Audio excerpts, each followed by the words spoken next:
been wanting to say this. You know my traditional hello, don't you? Yeah. But I'm going to say, why I pet.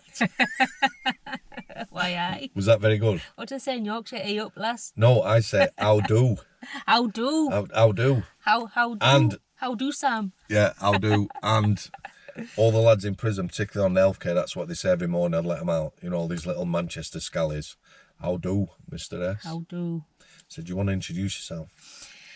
My name is Cherrie Nicol, and I'm from Northumberland. That's where I am now. We're near Newcastle, aren't we? We are in the middle of a field. Travelled up here, I've had a bacon butty and a black coffee. We're in the middle of the field. It's all good. Right, this is an introduction to Cherrie. I talked a little bit earlier in the week, a vlog about IPP prisoners. She's got some stats on her phone. We're going to read them out. We're going to discuss them a little bit. As you see this, it's Thursday. And then tomorrow night, Friday, 5 PM, I'm going to put our interview out. I'll tell you now, we've been talking for a long time. I am quite an emotional guy, those that are new to the channel. Been a few tears almost already, aren't they? Yeah.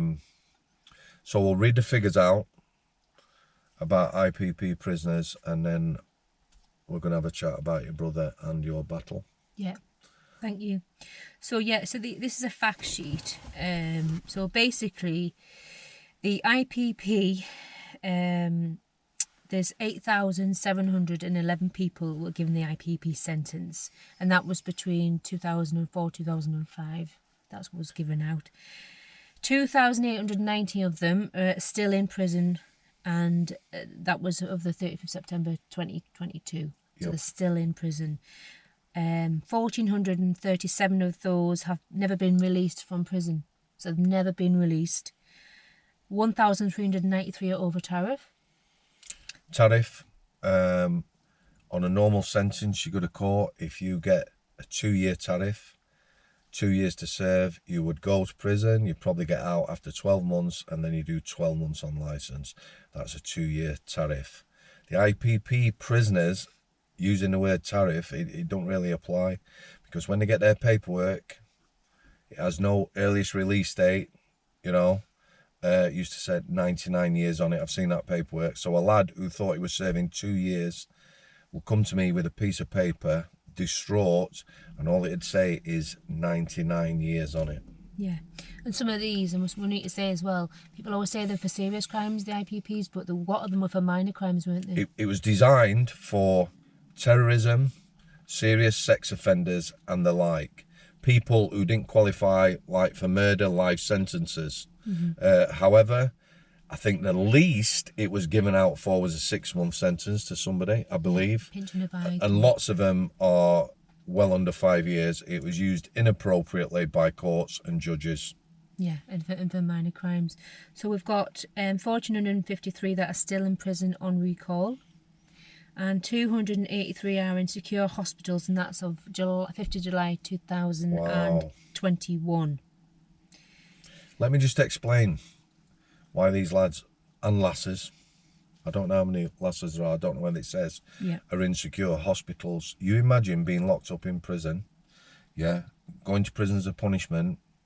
The IPP sentences were parole sentences. Usually they're for more serious offences. That means you have to go before a board in order to get out. So I will tell you now, there is serious criminals who have been released on parole, on the first parole, and have got out and committed serious offences, including acts of terror. These IPP lads on the parole sentences have been kept inside for anything. Looking at somebody wrong, a wrong word with somebody, you know, there really is no light at the end of the tunnel. You imagine going into prison, when am I getting out? Who knows? 99 years. Because if they could live that long, technically, they could be in 99 years, couldn't they? Yeah. I've seen lads myself, they lose the plot. The behaviour goes off the rails. They end up in segregations, in isolation. They end up getting treated badly. And in prison, if your mental illness deteriorates that bad, you'll get sent to a psych ward or forensic unit or mental hospital or a hospital ward, secure hospital ward. Yeah. When you come back to prison, your sentence continues. Somebody on a 10-year sentence who goes straight to a psych ward for 10 years hasn't served their sentence. They would then come back to prison. So quite clearly, it has affected people's mental health, and you more than anyone. Yeah, massively. So that leads us on to when it really affects their mental health, the rates of self-harm and death in custody because of this horrendous sentence that they were given. So we've got 174 people that have died in prison from natural causes. That's what they're saying. You know, the sentence is killed them, basically. You know, they say natural problems, but the accumulation of all the stress, the anxiety, is there any mental health. Any average age for that? That in itself is. Don't have an average age, but it can be from being in the 20s, 30s, the 50s, the 60s. Because you know what I'm saying. If people were like in the 70s and 80s, you'd understand them dying from natural causes, wouldn't you? No, it's younger. It's more or less the younger generation that had the sentences. 74 of them have taken their own lives, so they've decided that they just couldn't do it anymore, and they had to end their own life because they saw no way out. In 2021, 78% of self-harm incidents by people serving an IPP were by people who had never been released. So you've got 78% of the self-harm people that have never been released and they've self-harmed. 72% of them, all self-inflicted deaths of people serving IPP, were committed by people who had never been released. So that's the self-harm and death. 72% of all self-inflicted deaths, they'd never been released. And 92% of deaths by natural causes of people serving IPP were those who have never been released as well. Massive statistics. The last one being 58% of deaths by people on recall are self-inflicted deaths. It is the leading cause of deaths for those on recall. Just no way out. Right. So on an IPP sentence, there is a 10-year licence. That in itself is criminal. Yeah. You know, again, it's designed for the most serious offenders. You get a 2-year tariff, you're out in 12 months. You would then serve 12 months in a community on licence. You breach that licence, you would go back to prison. So technically, if you breach straight away, you could actually serve 2 years, your full 2 years. IPP prisoners are on a 10-year licence. The conditions of these licences are strict. Personally, last year, sadly I interviewed a lad. He breached his licence by using heroin once. He was an heroin addict of 35 years. So you've got an addict using heroin. He told his probation, who assured him everything would be fine, and a week later 6 coppers turn up and he's back inside with no parole in sight. He's been back in about 14 months now.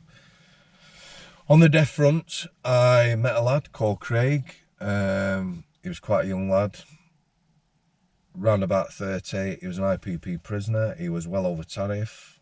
He was on the healthcare for 3 months, spoke to him every day. He told me he was going to kill himself. He asked me whether I believed him. I did believe him. He said he got no future, no light at the end of the tunnel. It was, you know, dark conversations. Just extremely difficult speaking to someone whose life is over and you know they're going to take it. So when you're on a prison healthcare, in order to move back to normal location, go to a residential wing, you have to be fitted by a psychiatrist. So Craig told the psychiatrist what he needed to hear. I did documentation, as did officers and nurses, of our conversation, saying he was going to take his own life. He was fitted. He went to C Wing, the Lifers wing in Strangeways. And 2 weeks after he went back there, he took his own life. He hung himself. No light at the end of the tunnel. This is Cherrie. We're going to talk about her battle, and we're going to talk about her brother, so that's an introduction. Thank you for having me. We'll leave that there then, yeah. Bless you.